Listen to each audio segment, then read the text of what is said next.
everyone! Welcome once again to the classic and legendary Comic Vault. I am Captain Logan. And I'm Dan. Hi, Dan! Hey, buddy. How you doing, man? I'm doing pretty good. I'm excited because today Dan and I are going to do something on the Vault that's not Spider-Man. Yeah, it's a nice change. We either talk about one of these two things usually, but it's a really good point. It's not like we're really mixing it up. It's like, what would really blow people's minds is like, today Dan and I are talking about Deadpool. Yeah, that's true. Or something DC that I don't usually read. Or you don't. But if we talk about Green Lantern, that'd be a big surprise. Yeah, that'd be really unusual. Yeah, it'd be like, today we're talking about Howard the Duck. What? Yeah, there's too many volumes of that, too. Oh, yeah, you're right. We're already on to like a fourth or fifth volume of Howard the Duck now, too. That's nuts. Anyway. I read the Howard the Human one-shot. It was fantastic. Was it really? Yeah, that was pretty great. I thought that was funny. Anyway, so today, Dan and I are doing more Star Wars things, and we are reviewing the first 6 issues of the Jason Aaron Star Wars run, which is already almost completed its first full year, Dan. That's crazy. I know, it's absolutely nuts. Now, Dan's got the trade that just came out. I do. I was kind of disappointed because Marvel's not putting any of the Star Wars stuff out in hardcover. It's all softback stuff. I would pay more money for the hardcovers because all of the novels that I have for the new Expanded Universe are hardcover. I kind of wanted these in hardcover to match, but only paperback so far. I'm surprised by that. I mean, usually it's backwards where you get the hardcover first, right? Yeah, exactly. And I would have paid for that. But, I mean, I guess maybe they're trying to get the paperbacks out fast to have them on the market for when Force Awakens comes out. Maybe it takes more time to produce hardcovers or something. I don't know. I would imagine we're going to get an omnibus of this stuff eventually anyway. So yeah. What I want to see, and you and I were talking about this earlier before we started rolling, what I want to see is the Star Wars book and the Vader book collected together because they cross so much. I think you'll get your wish with that, especially since that Vader Down crossover is coming, and they're going to have to collect those issues together, at least in that volume. So I wouldn't be surprised.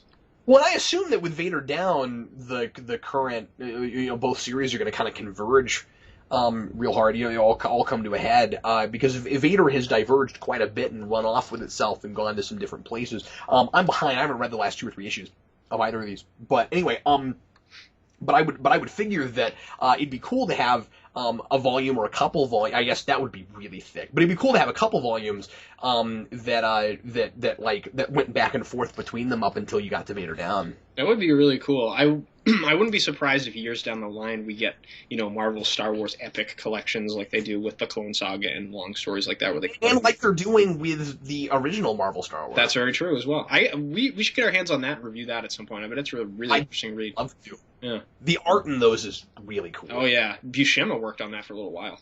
That's good stuff. Well, and that's a really good segue to get into this because one of the things I love about this series is that just like that did, it feels like Marvel's take on Star Wars. Mm-hmm. So while it's simultaneously really authentic to the tone and the atmosphere of the original trilogy, and especially, of course, the period that we're set in here, it feels like a Marvel status quo.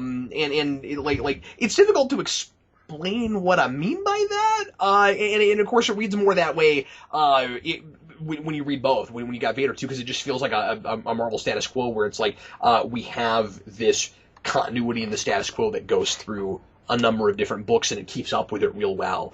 But there's something about it that just feels inherently Marvel. No, I agree. I had the same kind of feeling, and I had the feeling that Jason Aaron, he's a guy that he writes really good single issues, as we've experienced with some of his previous series, and all of the end of these issues always ends with like a really cool cliffhanger. So I mean, Star Wars isn't new to the serialized kind of format thing. I mean, we've had TV shows and stuff before, but this just feels like the Star Wars version of a comic book, which is the best thing possible I can say about it, right? It always has some kind of cool cliffhanger at the end that ties into Star Wars lore somehow, like Boba Fett shows up at the end of the issue or something like that.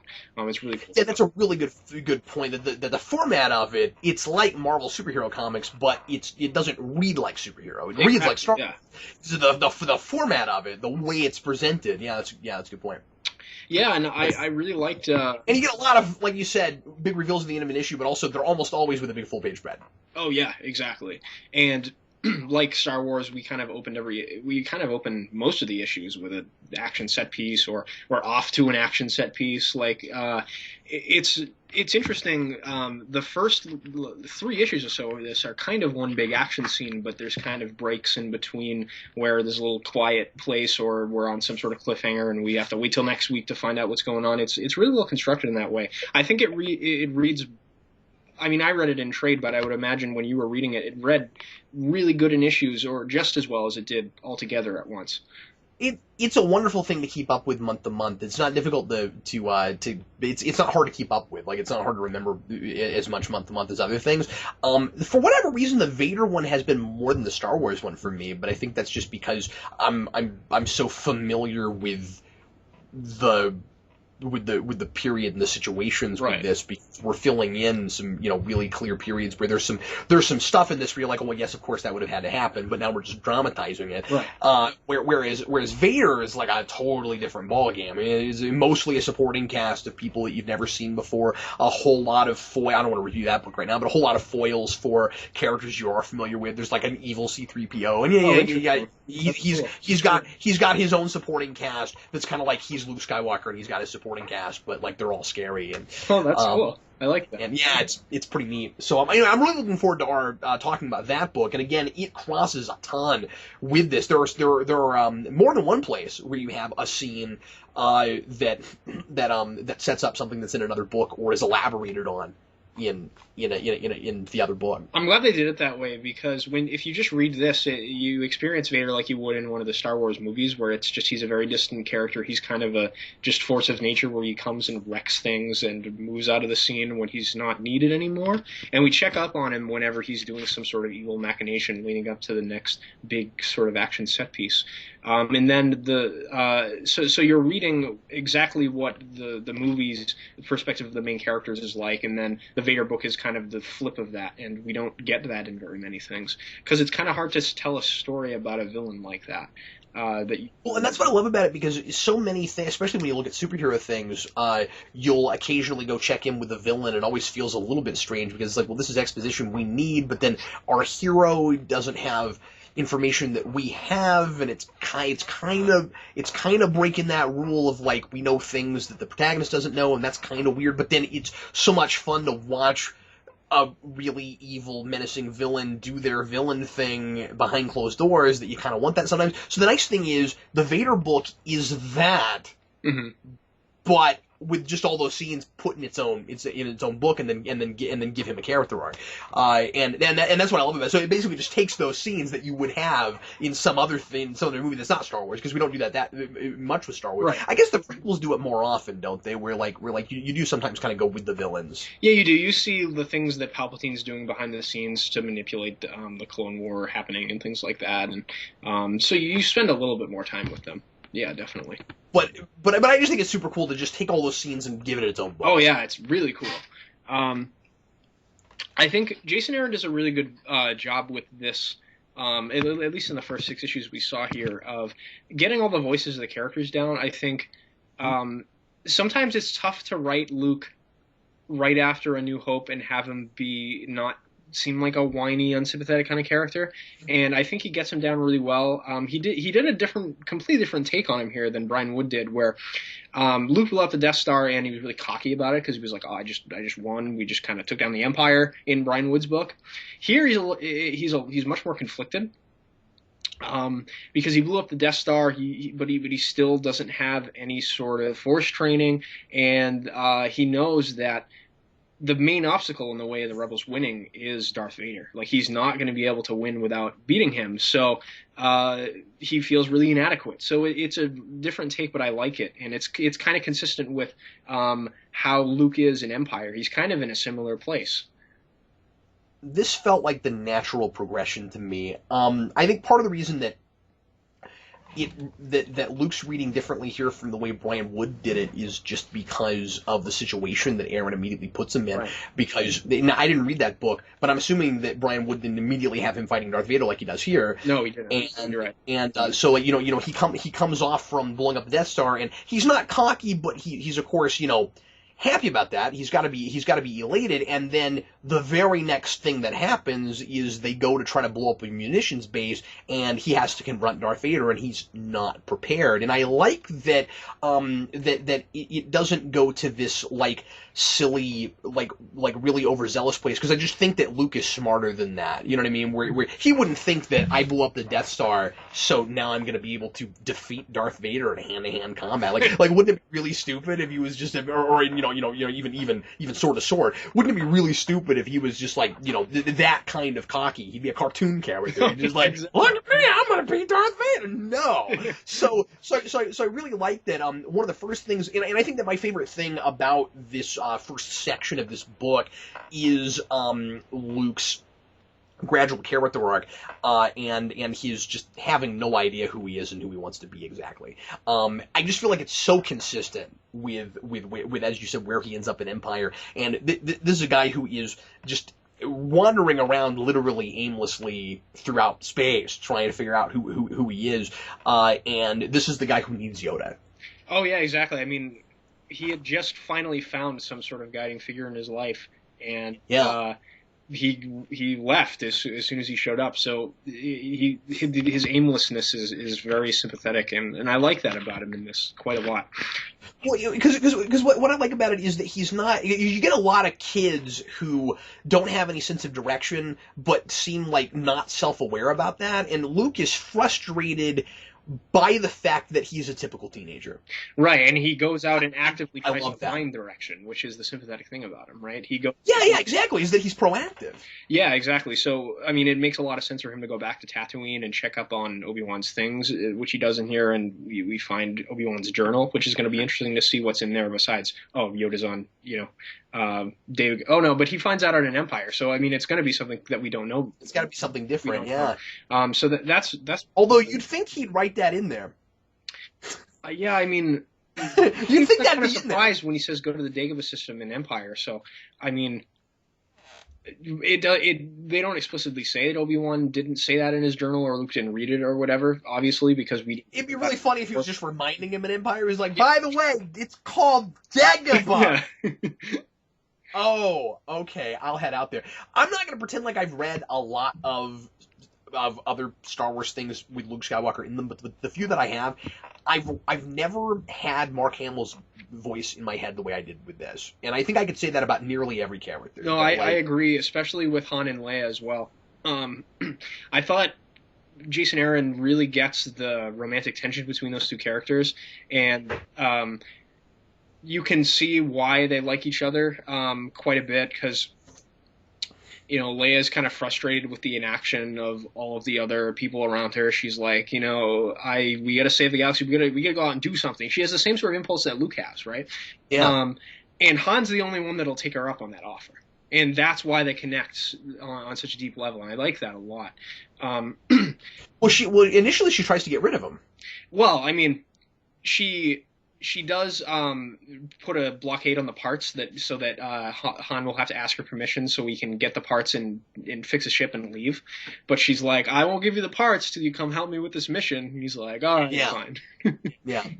Yeah, so I liked all of that stuff quite a lot because you get the feeling that Leia can, and you see this in Empire too. He does a lot in setting up where these characters will end up in the fifth movie, which is great. You get the sense in Empire, especially, that Leia is into Han but doesn't like the fact that she's into him, because it's totally contrary to everything she's supposed to like in a man. I mean, she's regal, she's a princess.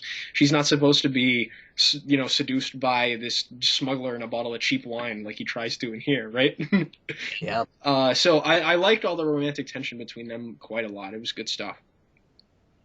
There were, the first time I read this, reading month to month, there's that section where they're in the Millennium Falcon and they're fighting really hard, with each other, and I thought that it went maybe a little too overboard in just their going at each other, and initially I liked it better this read for whatever reason. Originally, when that exchange ends with, it's just back and forth, and it's not even fun banter, they're just like angry. And I want to say it's like maybe just a couple scenes before they go to that planet and you meet his alleged ex-wife, but I can't remember. Oh, I can't remember you're talking about the scene where they're in the Imperial shuttle and they're about to get the shuttle.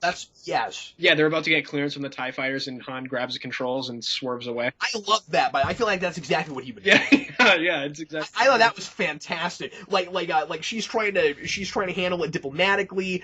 His first instinct is always just to run. Yeah. And what's really funny about that is, like, there's no reason that this guy should even be alive, right? No reason at all. Because the Millennium Falcon never works right. There's this great moment earlier where Leia's like, okay, crossing my fingers, maybe this will be the one time that we press that button and we go to light speed, and they actually go to light speed. And I thought that was kind of fun. But like they're never able to go to light speed, and his first instinct is always to run. So how does he ever make? But then what's really funny is that the Imperial shuttle. That's another instance where he tries to run, and they pick up on what he's doing, and he shouldn't survive that either. Yeah, exactly. Han's really affable in this because he's a guy that thinks much more highly than himself than he kind of should, but it's kind of charming at the same time. Yeah. That's what I've always liked about the character, and Aaron gets that stuff really well. What I was going to say real quick is because I forgot to finish what I was saying earlier, which is that you're fine. Which is you've got that scene where they're really going at each other. And originally I didn't like the fact that Aaron went as far as to have her say "I hate you," but then it kind of sets up maybe his "I love you" in Empire. Mm-hmm. Yeah, that's true. So like that maybe ends up being a payoff. What's weird is there are a whole lot of things that set up things we've seen already, and I kind of don't mind it because it feels natural. Yeah, I don't feel like it's too gimmicky most of the time. There are a lot of lines that are callbacks to other lines, but I like for instance, you got that moment where Luke is like these aren't the whatever you're looking for. Mm-hmm. Yeah. And that's not him just quoting a popular Star Wars line. He was there. Yeah. Yeah. He's trying to use the Jedi doing something just like Ben Kenobi did on the Stormtroopers, and it doesn't work.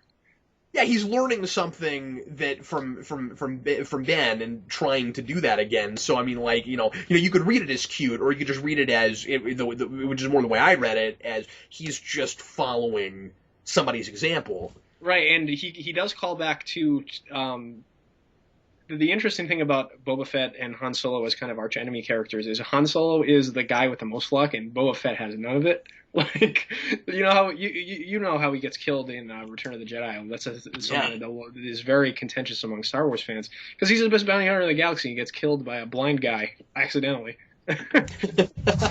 Just has terrible luck, and the same kind of thing happens in this, but it also speaks to R2-D2's resourcefulness, which I liked a lot too. He kind of hits him in the head with the box that Obi-Wan's journal is in, and knocks Boba Fett out in this. Even though Luke should probably be no match for Boba Fett, but they do this kind of thing where he's in Obi-Wan's house, and he makes a little bit of a mention that. There's some sort of residual force energy there that he's kind of pulling from to fight Boba Fett and be a little more competent, even though he's blind.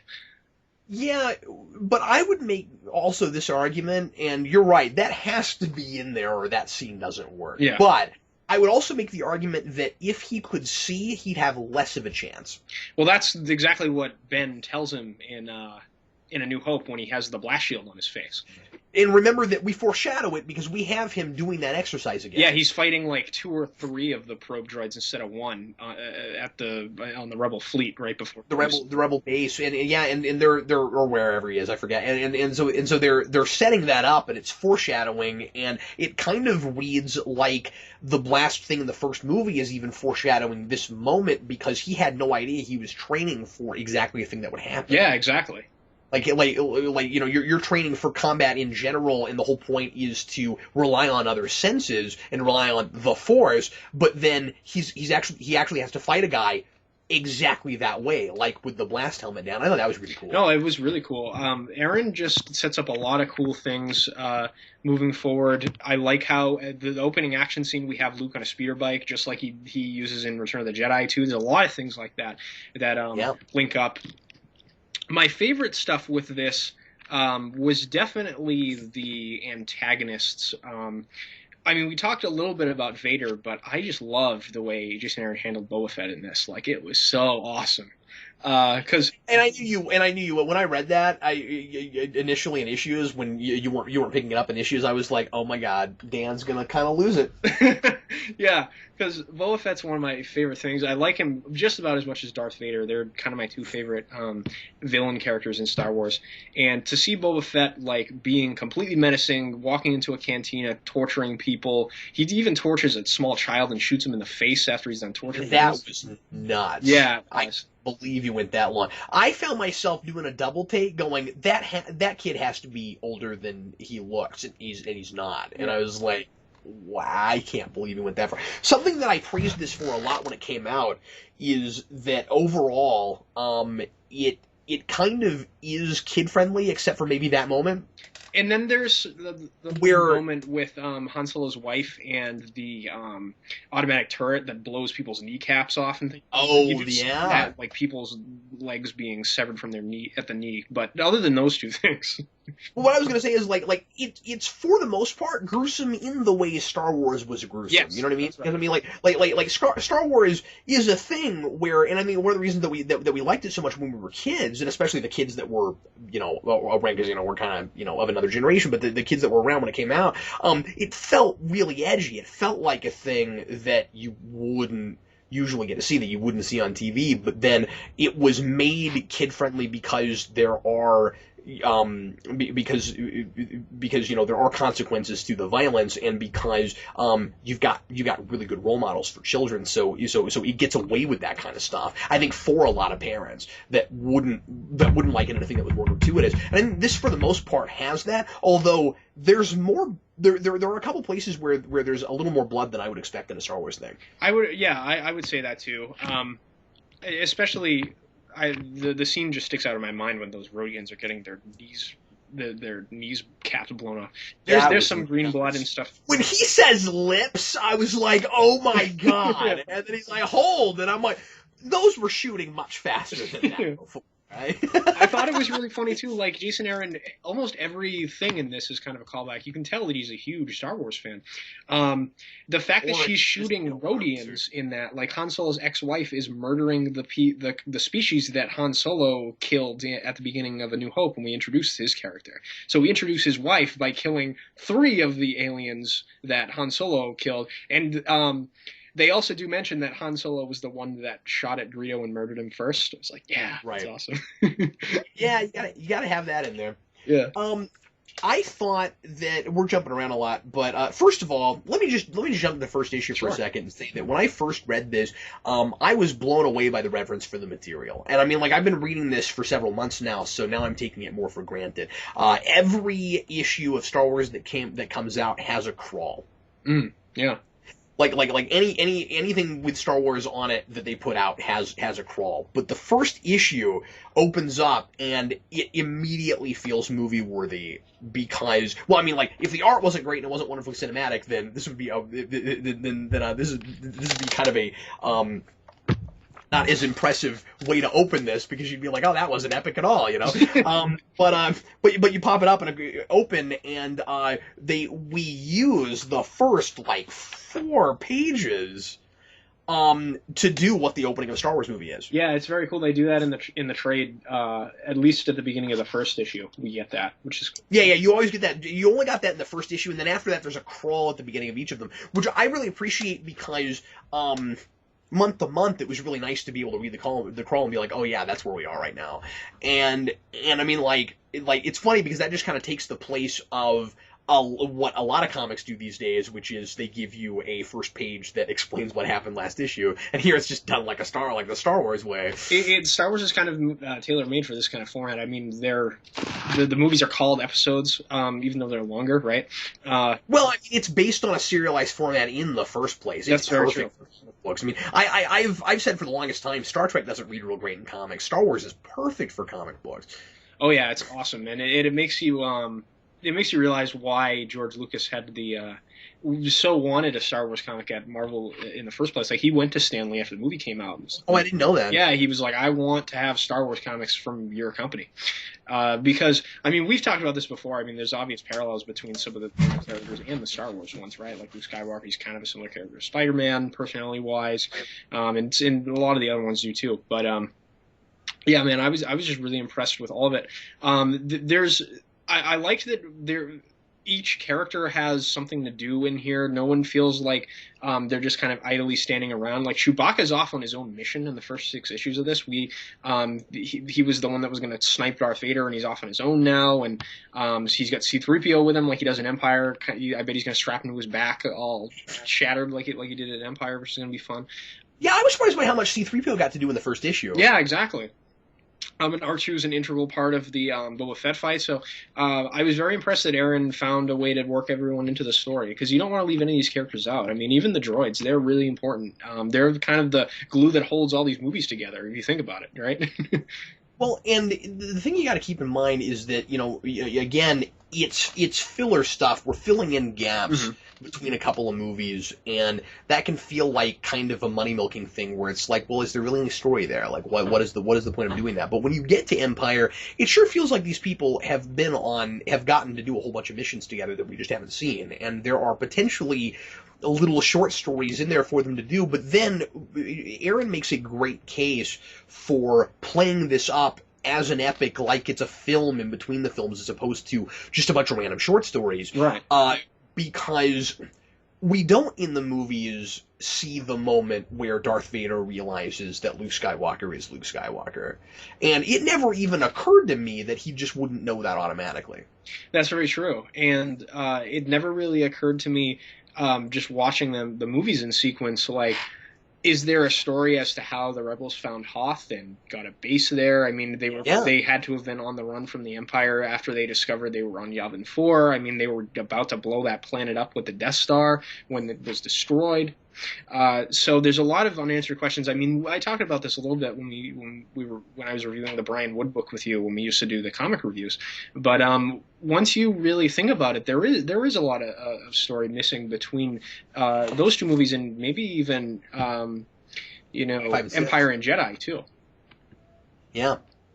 What I really love about this is that it is, of course, now new Star Wars canon, and to me it feels like it ought to be, and I love that it got this treatment in comic book form and not prose.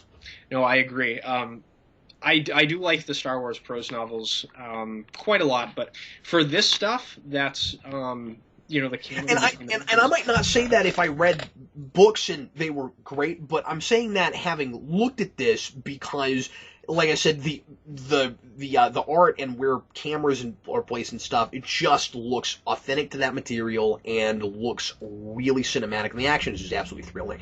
I think the smartest move Aaron makes is at the very beginning, just coming up with a scenario that would give you all of this classic iconography all at one time. Yeah.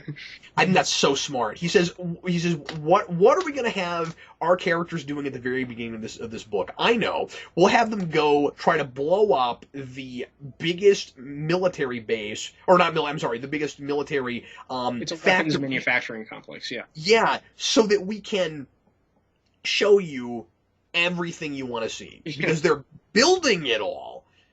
Yeah, you get the speeder bikes, the blasters, every all that kind of stuff. I mean, they commandeer a walker. There's a part where they walk into a room and they're manufacturing the main pieces of TIE fighters. Yeah, and they go up against pretty cool of ATSTs while they're the AT-AT. It's really cool stuff. No, I think your point about the art is really apt. John Cassidy just kills it in this. I think the way that he composes all of the scenes, it makes it feel like a movie. It makes you feel like you're watching storyboards from a movie, kind of play sequentially, and you kind of fill in the gaps with your mind. And he gets, for the most part, the references to the actors' faces are really well done. There's a couple of places where it's kind of wonky. I was going to ask you if you had that. There are a couple places where I'm like, I don't know about that facial expression. Yeah, I mean, that's kind of the weakest link of it, is sometimes the faces look a little weird, but there are places, it's off and on, right? Like, there's places where it looks like the spitting image of them, the exact facial expression I expect them to have in that situation, and then there's just places where, like, Leia's looking this way, and it looks as if her hair is, like, off-center from her head and things like that. It's just very strange. So I think for the most part, the art's really good. Who takes over for Cassidy after he leaves this? Do you know? I don't know that. I don't. But yeah, I've been with them very casually. I don't remember.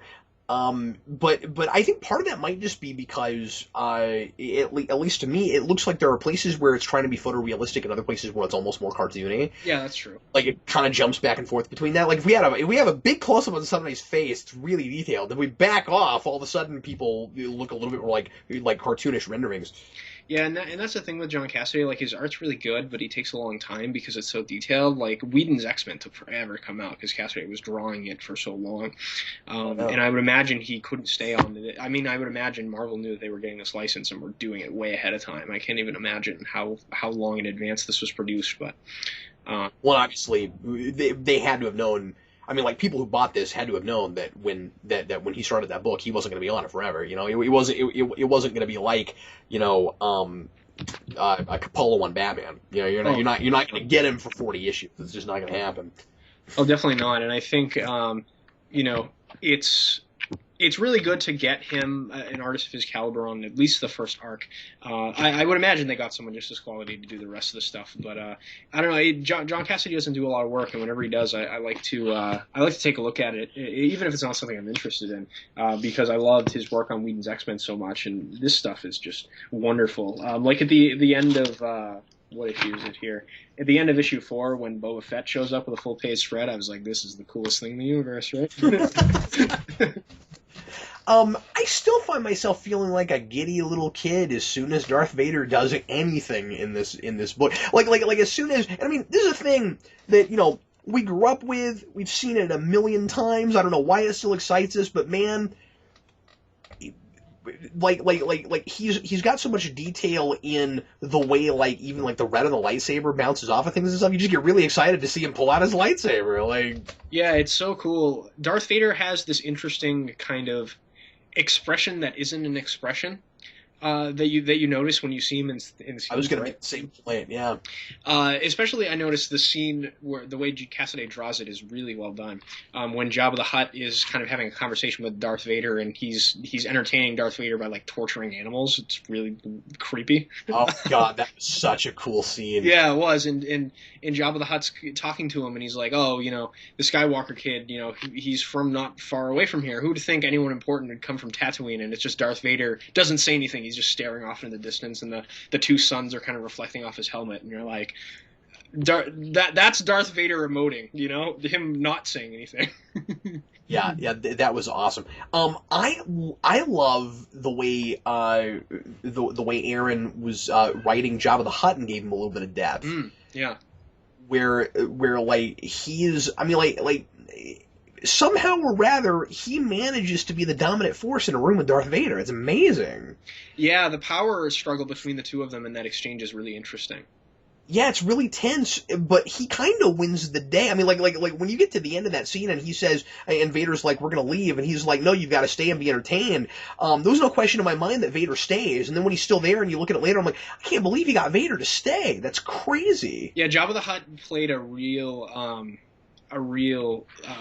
you know, mafioso kind of move on him there, where he was like, "I know that you need me, and you just have this bravado because you think you can take advantage of me, but I'm Jabba the Hutt. I'm not one to be taken advantage of."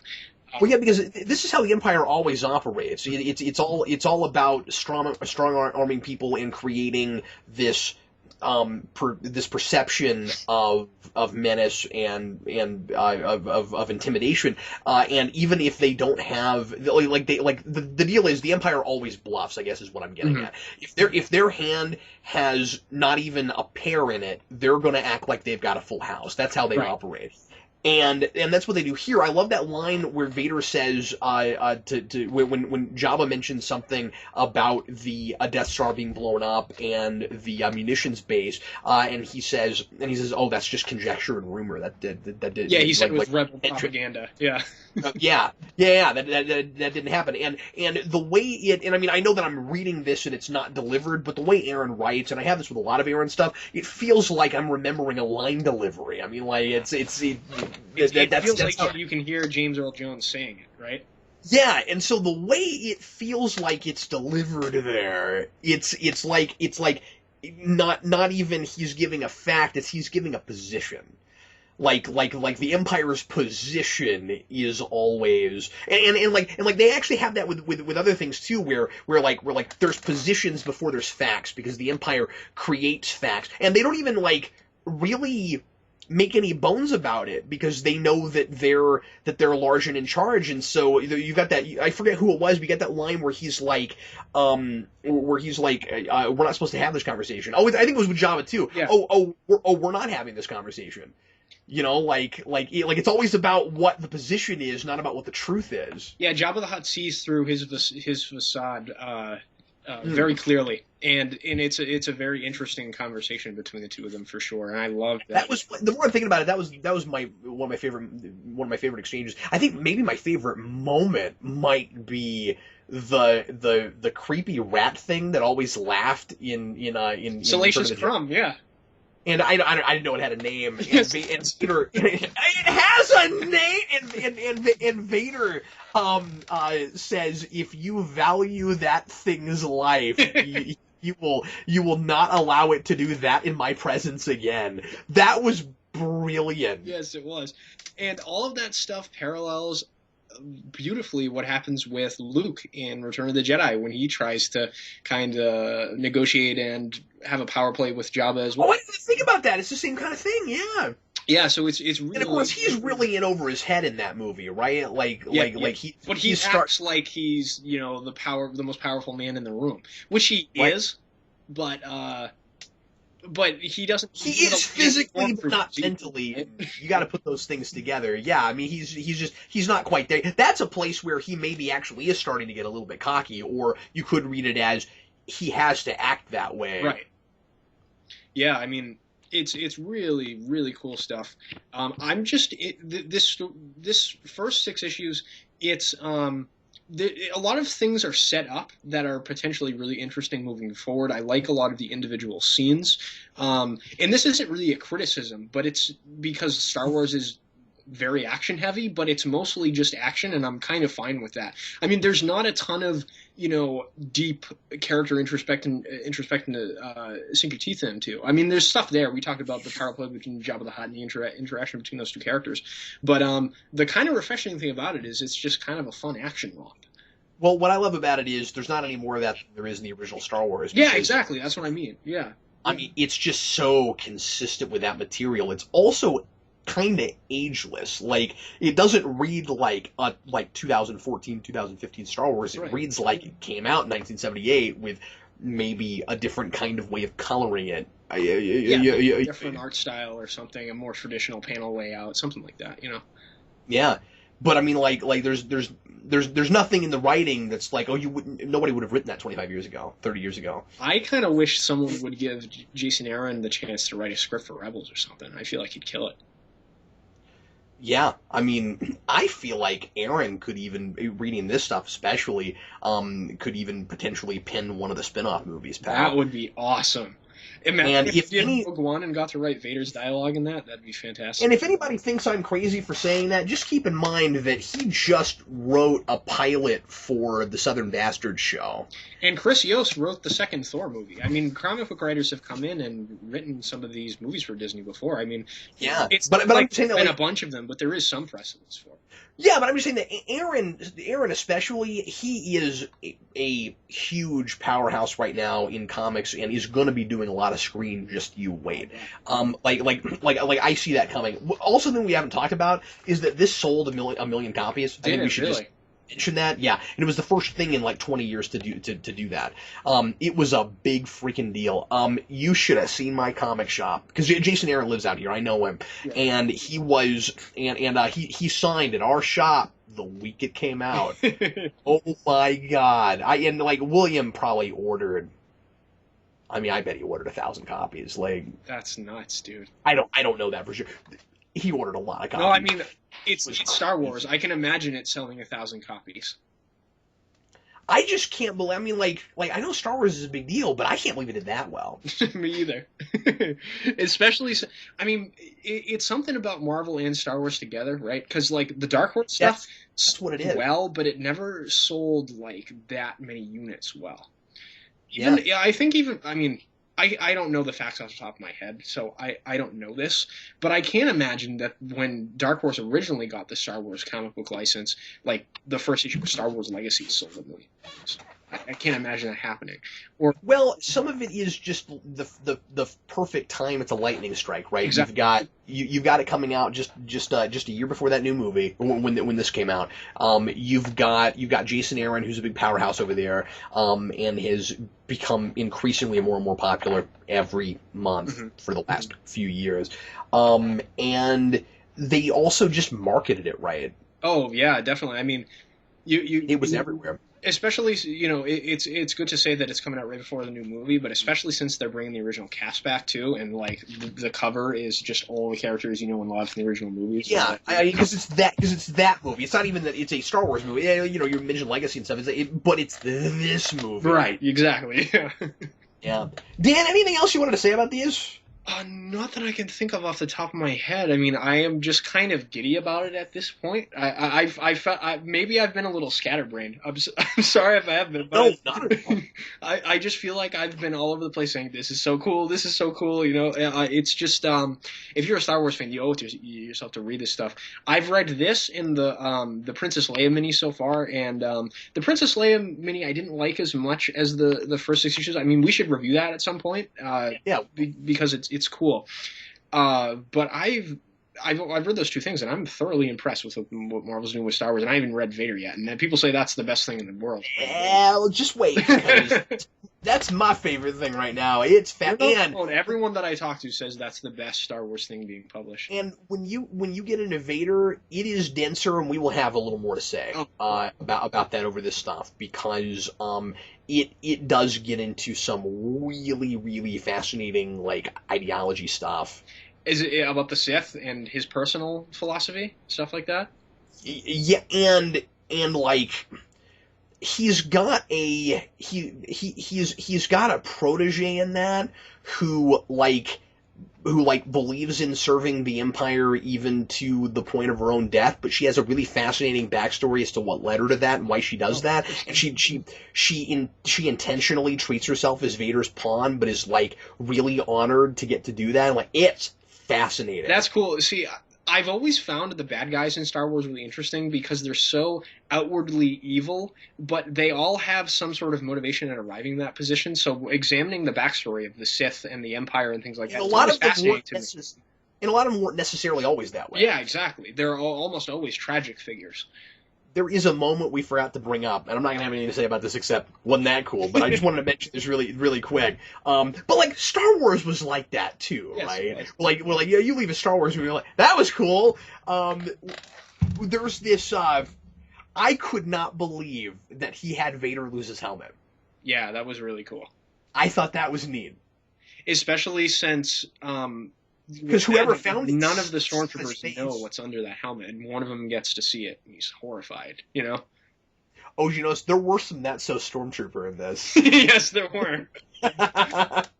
Like that. One of my favorite ones was when the stormtroopers are talking to Vader, and they're like, well, "Some of the rebels went this way, and the boy went off that way. What do we do?" And he's like, "Go after them. I got the boy." And he just throws one of the stormtroopers. That's the big one I was going to mention. Yeah, it's hilarious. And I think he threw him into enemy fire. Yeah.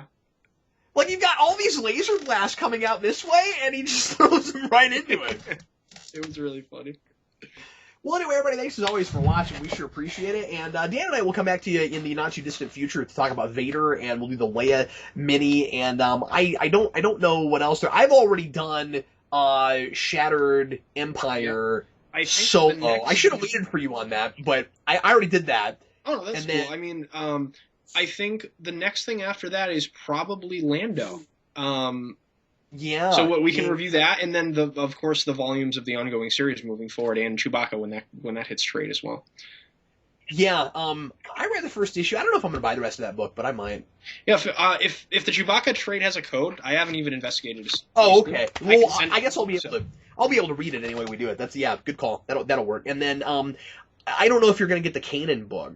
I'm gonna try and buy everything Star Wars that Marvel puts out because I'm doing because Kanan is the one thing I've not kept up with.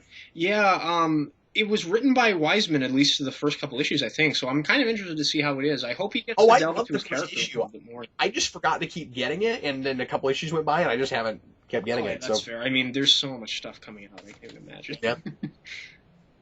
Well, thanks again for watching, folks. We'll see you again shortly. I'm Captain Logan. And I'm Dan.